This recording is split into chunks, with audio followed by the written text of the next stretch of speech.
والصلاة والسلام على رسول الله وعلى آله ومن والاه وبعد. أشهد أن لا إله إلا الله وحده لا شريك له وأشهد أن محمدا عبده ورسوله. أعوذ بالله السميع العليم من الشيطان الرجيم. بسم الله الرحمن الرحيم. ومن يقنط منكن لله ورسوله وتعمل صالحا يؤتها أجرها مرتين. معزز مکرم حاضرین، آپ کے سامنے 22 پارے کی چند اہم باتیں پیش خدمت ہیں۔ اللہ تبارک و تعالی نے اس پارے کی ابتدا میں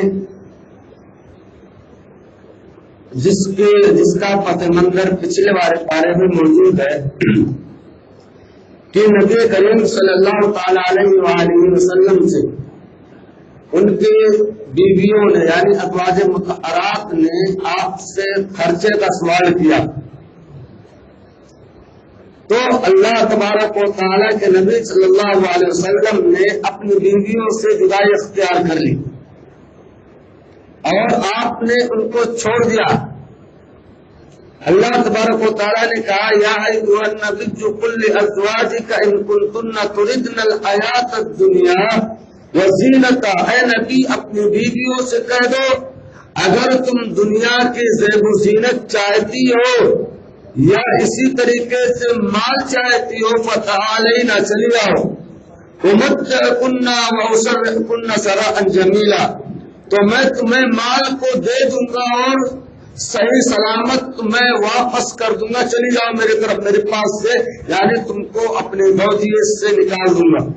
لیکن اگر تم چاہتی ہو کہ اگر تم یہ چاہتی ہو کہ صرف اللہ اس کے رسول سے محبت کرو اور اللہ اس کے رسول والے بن جاؤ تو تمہارے لیے بہتر ہے والدار الآخرت، تو دنیا اللہ کو چاہو، رسول کو چاہو، آخرت کو چاہو تو یہ تمہارے لیے یعنی مومنہ عورتوں کے لیے بہت بڑے اجر کو اللہ تبارک و تعالیٰ نے قیامت کے دن تیار کر رکھا ہے۔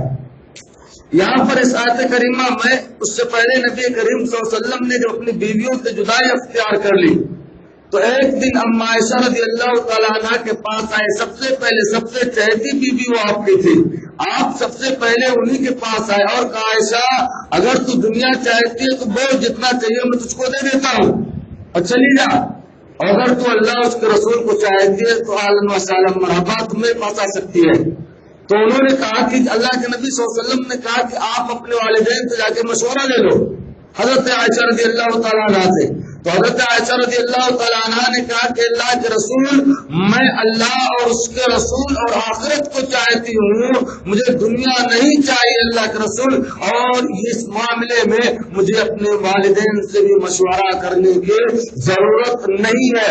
اس کے بعد نبی کریم صلی اللہ علیہ وسلم نے کہا کہ تم یہ کسی کو مت بتاؤ۔ آپ گئے باری باری اپنی تمام بیویوں سے آپ نے بتلایا کہ اگر دنیا چاہیے تو بولو میں تمہیں دنیا دینے کے لیے تیار ہوں، آخرت چاہیے تو تمہارے لیے بہتر ہے۔ اس کے بعد تمام بیویوں نے بیٹھ کر کہا کہ اللہ کے رسول ہم آپ کو چاہتے ہیں، اللہ کو چاہتے ہیں اور آخرت کو چاہتے ہیں، ہمیں مال و دولت سے کوئی سروکار نہیں ہے۔ یہ اس واقعے کی تفصیل ہے۔ اس کے بعد ایک قاعدہ اللہ تبارک و تعالیٰ نے بیان فرمایا ہے، یا نساء النبی من یأت منکن بفاحشۃ مبینۃ یضاعف لها العذاب ضعفین، کہتے ہیں کہ اے نبی کی بیویوں اگر تم میں سے کسی نے برے کام کا ارتکاب کر لیا، فحش کام ہو گیا تو تم میں سے ہر ایک کو ڈبل عذاب دیا جائے گا۔ ایک قاعدہ اللہ تبارک و تعالیٰ نے بیان کیا ہے کہ جب بڑے آدمی کے گھر کی عورتیں غلطی کرتی ہیں تو ان کے بارے میں پوری دنیا کے لوگ نوٹس لے لیتے ہیں۔ اب اگر پردھان منتری کی بیوی کے ساتھ کوئی غلط کام ہو جائے یا کوئی غلط کام متصادر ہو جائے، پوری دنیا اس کو چینل پہ دکھائے گی، پوری دنیا دکھاتی ہے، ظاہر سی بات ہے۔ تو اسی طریقے سے چھوٹی مثال لے لیں کہ اگر مولوی صاحب سے کوئی غلطی ہو جائے تو جتنے مسلی ہیں سب ارے مولانا نے ایسا کر دیا، مولانا جس سے ملیں گے سب بولیں گے۔ عام آدمی کوئی کرتے تو لوگ نہیں بولتے ہیں، ہے کہ نہیں؟ تو مولوی صاحب سے غلطی ہو جاتی ہے تو ہر کوئی بولتا ہے، لیکن عام لوگ سے غلطی ہو جاتی ہے تو ارے جانے کا بچہ کر دیا ہوگا، مولوی صاحب کوئی غلطی اگر کر دے تو کیا کر دیا مولانا آپ نے، ایسا ہوتا ہے۔ تو اللہ تبارک و تعالیٰ نے بتایا جس کا پوسٹ جتنا بڑا رہتا ہے سزا بھی اسی اعتبار سے اس کو ملتی ہے، سزا بھی اس کو اسی اعتبار سے ملتی ہے۔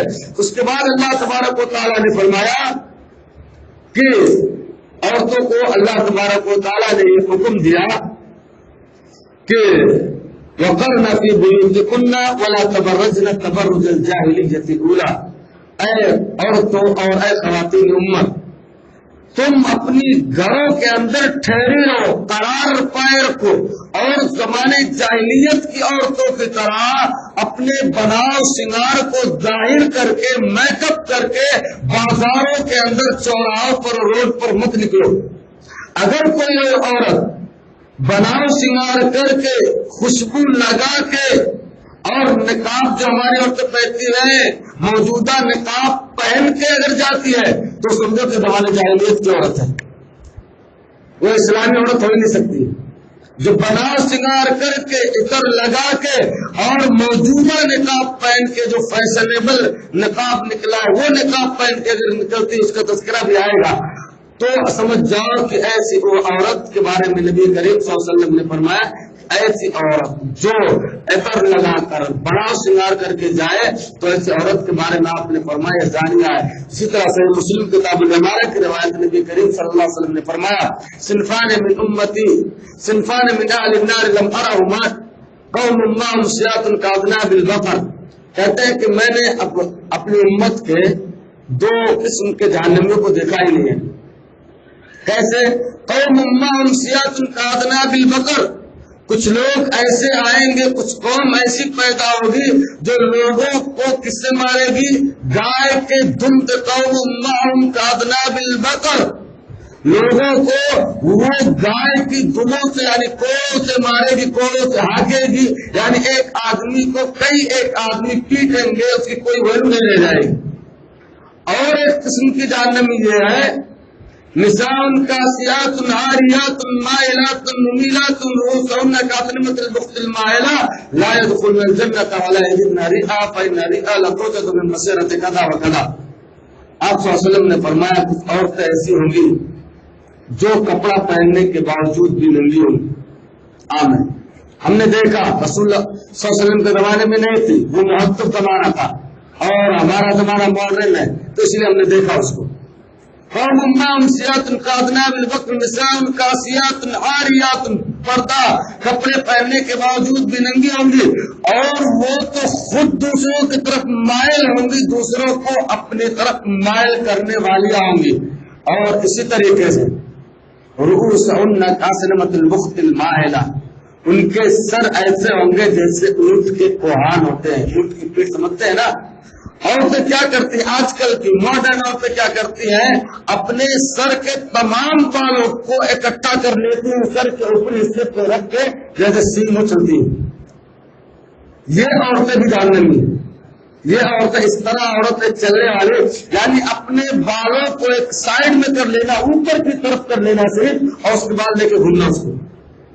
یہ عورتیں مومنہ عورتوں کی صفات اس طرح نہیں، اس طرح بال کو نہیں رکھتی ہیں۔ یہ اللہ کے رسول صلی اللہ علیہ وسلم نے فرمایا یہ عورتیں نہ تو جنت میں داخل ہوں گی، اور جنت میں جانا تو بڑی بات، جنت کی خوشبو بھی نہیں پا سکتے، حالانکہ جنت کی خوشبو جو ہے کئی سو سال کی دور کی مسافت میں انسان کو آ جاتی ہے۔ باتوں میں 40 سال کی مسافت سے انسان کو جنت کی خوشبو آنے لگے گی۔ جنت کی خوشبو بھی نہیں پائیں گے ایسی عورتیں جو کپڑا پہننے کے باوجود بھی ننگی ہوں گی۔ اسی لیے اللہ تبارک و تعالیٰ نے فرمایا اپنے گھروں کو قرار پکڑو۔ الگ بات ہے کہ آپ کو ضرورت ہے گھر سے باہر نکلنا ہے تو اپنے آپ کو نقاب میں چھپا کر نکلو تاکہ تمہیں کوئی تکلیف نہ دے پائے، اور بالکل ایسی مجلسوں میں نہ جاؤ جہاں مرد و عورت کا اختلاط ہو، بلکہ اپنے کام سے جاؤ، جو کام میں چپکے سے کر کے چلی آؤ۔ موجودہ یعنی قریب علاقے میں اگر جانا ہے تو محرم کی ضرورت نہیں ہے. البتہ اگر دور جانا ہے، حج یا عمرہ کرنے کے لیے جانا ہے یا اسی طریقے سے ممبئی وغیرہ جانا ہے تو ظاہر سی بات ہے یہاں محرم کا ہونا ضروری ہے. اب اپنے گاؤں میں علاقے میں رہنا، شال میں رہنا تو کوئی ضرورت نہیں ہے کہ عورت کسی محرم کو ساتھ ملے اور جائے.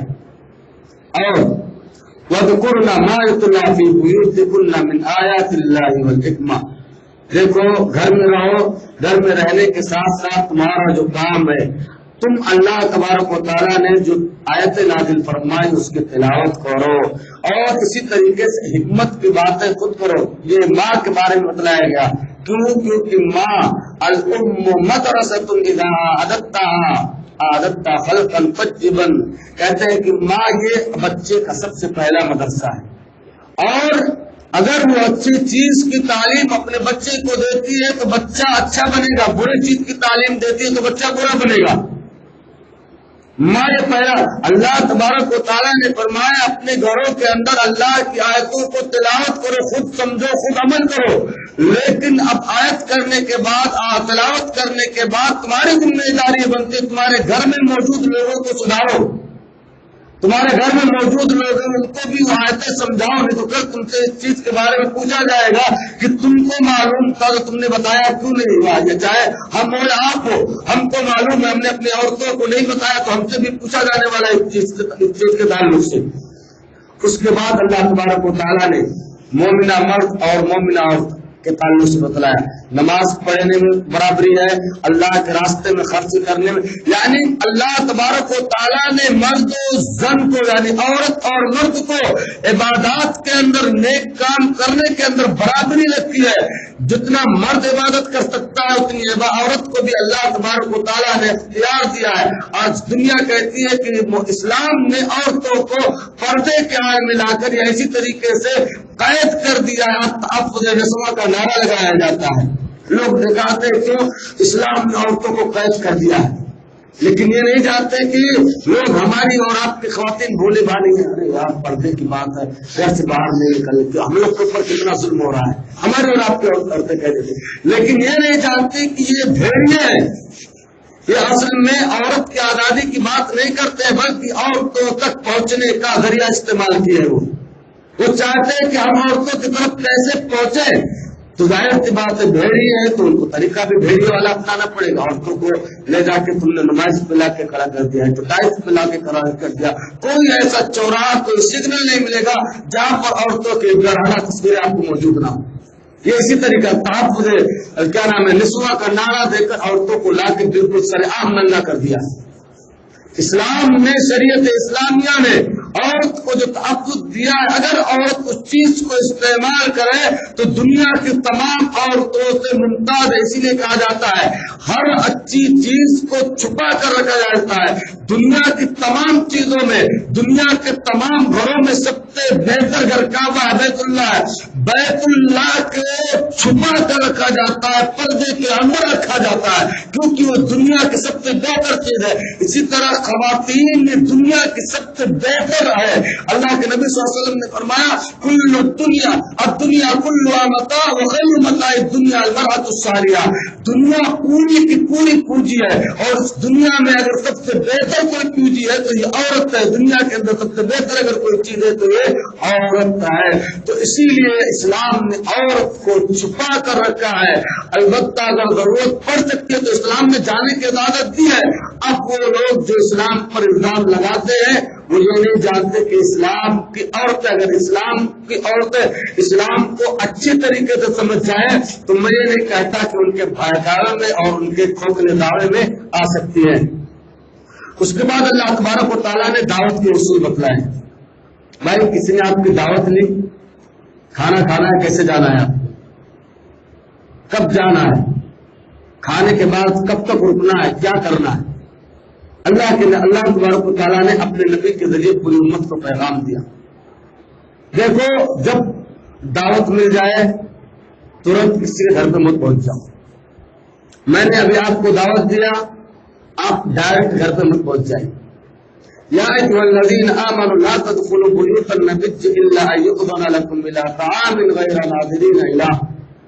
ایسا نہ ہو اے لوگوں اے امت کے لوگوں نے، نبی کریم صلی اللہ علیہ وسلم کی امت کے صحابہ کرام سے خطاب ہے کہ اے صحابہ کرام، تم نبی کے گھر میں ڈائریکٹ مت داخل جب تک کہ تمہیں اجازت نہ مل جائے۔ نبی کریم صلی اللہ علیہ وسلم کی شادی ہوئی تھی، آپ کا ولیمہ تھا۔ اب صحابہ کرام کیا ہوا تھا، صبح سے آ کے بیٹھ گئے تھے، پہلے ہی سے آ کے بیٹھ گئے تھے، کھانا بنا نہیں تھا، آ کے بیٹھ گئے تھے۔ اب کھانا بنا نہیں تھا، بیٹھ گئے تھے، وہ ڈیکچے کی طرف ان کی نظر ہے، جہاں کھانا بن رہا ہے وہی دیکھ رہے ہیں۔ اب ایسا ہوا کہ وہیں پر دیکھ رہے ہیں، اس کے بعد جب کھانا کھا بھی لیے لوگ تو اس کے بعد بیٹھ کر باتیں کر رہے ہیں۔ اب نبی ہوتا ہے، نبی اپنی امتیوں کو کیسے بھگائے گا؟ نبی کریم صلی اللہ علیہ وسلم کو شرم آ رہی ہے کہ میں ان کو کچھ بولوں، اللہ نے منع کر دیا، بھائی آپ لوگ چلے جاؤ۔ تو بتانا مقصود ہے یہاں پہ کہ جب آپ کو دعوت ملے آپ ڈائریکٹ مت جائیں، اس کے پاس فون کرے، بھائی اب موجودہ زمانہ ہے نا، تو موجودہ دور کے طور سے بتایا جائے گا، فون کرے کہ بھائی کھانا تیار ہے یا نہیں، کھانا تیار ہے، آپ اس کے یہاں جائیں، ٹھیک ہے۔ اب جانے کے بعد آپ کو اجازت لینی ہے کہ بھائی اندر داخل ہو سکتا ہو کہ نہیں ہو سکتا ہے کہ گھر کی عورتیں ساتھ میں بیٹھی ہوں، اس کے ہے نا، تکلیف ہو سکتی ہے، تو اجازت لو، اس کے بعد اندر جاؤ، اور اندر جانے کے بعد بات چیت میں بیٹھ کے لوگ پتہ نہیں کیا کیا کرتے، بات کریں گے، یہاں کی بات شروع ہو گئی، وہاں کی بات شروع ہو گئی، ختم ہونے کا نام نہیں لے، بیٹھو ترنت کھانے پہ لگ جاؤ، کھانا کھاؤ، کھانے کے بعد اب حال چال کی ضرورت نہیں ہے، السلام علیکم، وعلیکم السلام، ڈائریکٹ سلام کرو، آپ کو کچھ دینا ہے دے دو، سلام کرو، اس کے بعد سلام کرنے کے بعد آپ پھر اوپر واپس چلے جاؤ، ہو سکتا ہے دوسرے لوگ ان کو بھی کھانا ہو سکتا ہے گھر کے خواتین بھی کھائیں نہ ہو، آپ کے انتظار میں ہو کہ مہمان ہمارے کھا لیں گے اس کے بعد ہم کھائیں گے، تو اس لیے کیا کرنا ہے کہ کھاؤ ترنت چلے آؤ، اور زیادہ لاڈ لپیٹ کر کے وہاں کوئی فائدہ نہیں ہے، تکلیف دینا یہ مسلمان کا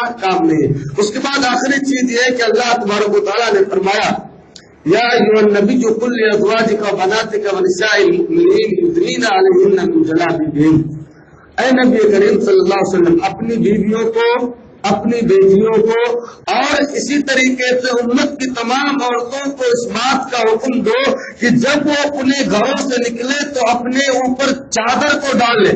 جلباب کہتے ہیں موٹے چادر کو، جلباب کہتے ہیں موٹے چادر کو، یعنی اپنے اوپر سر سے لے کر پاؤں تک عورت پوری کی پوری پردہ ہے، الا یہ کہ ہاتھ کی ہتھیلی ظاہر ہو جائے، پیر کے پنجے ظاہر ہو جائے تو اس کا کوئی مسئلہ نہیں ہے، عورت سراسر یہ پورا مکمل طور پر پردہ ہے، اس کو اپنے اوپر جلباب ڈال لینی ہے، چادر ہو اوڑھنی ہو ڈال لینی ہے۔ فائدہ کیا اس کا، جب وہ ایسا جائے گی تو اس کے ساتھ کوئی چھیڑ چھاڑ نہیں کرے گا، اس کو کوئی تکلیف نہیں دے گا کہ بھائی یہ شریف عورت ہے۔ آج ہماری عورتوں کے ساتھ اگر چھیڑ چھاڑ ہوتا ہے، ان کے تعلق سے غلط نظر اٹھائی جاتی ہے، تو نقاب کی کمی نہیں ہے بلکہ ہماری عورتوں کی کمی ہے۔ کیا کمی ہے کہ ہم نے ایسا نقاب لا کے دے دیا ہے کہ ابھی اس پر بھی نقاب کی ضرورت ہے، چہرہ کھلا، چہرے پہ اتنا باریک ہے، اس کے بعد پورے بدن کا ٹائٹ اور پتہ نہیں زرق برق لباس جو پورا مکمل طور پر رہتا ہے، تو نقاب پر بھی نقاب کی ضرورت ہے۔ شریعت نے نقاب کو اس لیے لایا کہ مسلم خواتین کی حفاظت ہو، لیکن مسلمانوں نے اس نقاب کا استعمال کر لیا جس سے ان کی بے عزتی خود ہو جائے، تو لہذا نقاب کو نقاب کی طرح، وہ صرف عورتیں اس چیز میں گنہگار نہیں ہیں، ہم اور آپ بھی گنہگار، پیسہ ہمارا لگتا ہے، پیسہ ہم جمع کر دیتے ہیں نا، جب پیسہ ہمارا لگتا ہے تو گنہگار کون ہو؟ آدھے کے حصے دار تو ہم بھی ہے نا۔ ہماری عورت اگر گناہ کر رہی ہے تو ظاہر سی بات ہم اصلاح نہیں کرتے، آدھے گناہ کے تو مستحق ہم بھی ہے نا، تو لہذا ہمیں اور آپ کو چاہیے کہ جلباب اور نقاب کو اپنی عورتوں کو شریعت مطہرہ کے طور پر اصول کے مطابق دینی چاہیے۔ اللہ تبارک و تعالیٰ سے دعا ہے کہ اللہ ہمیں کہنے اور سننے سے زیادہ عمل پیرا ہونے کی توفیق عطا فرمائے، آمین، تقبل۔